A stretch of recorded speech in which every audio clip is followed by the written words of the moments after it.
Ons eerste ry langbene is klaar en ons is nou reg om te draai. Die draaiketting vir 'n langbeen is 3 kettingsteke. Maar wat nou anders is met 'n langbeen, is dat hierdie 3 kettingsteke tel as 'n langbeen. En daarom gaan ons nie die eerste langbeen van die tweede ry in die eerste steek maak nie, maar eers in die tweede steek. Kom ek wys jou gou hoe dit lyk.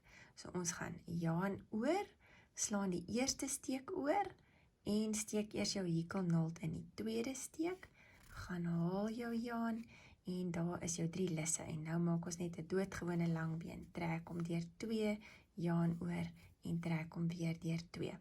Nou dit maak gewoonlik 'n bietjie van 'n gaatjie aan die kant en daarom verkies party mense om eerder 'n draaiketting van net 2 kettingsteke te maak. Kom ons kyk gou hoe lyk dit. Sy 1, 2 en dan draai ons om.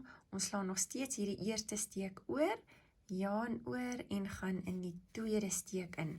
Daar is ons 3 lisse, jaan oor trek deur 2, jaan oor trek deur 2. En daar gaan jy sien is die gaatjie sommer heel wat kleiner. En nou gaan jy net weer in elke steekie onder die boonste 2 lissies jou volgende langbene maak. En aan die einde van die ry gaan ek jou wys hoe om die weeskindsteek nie oor te slaan nie.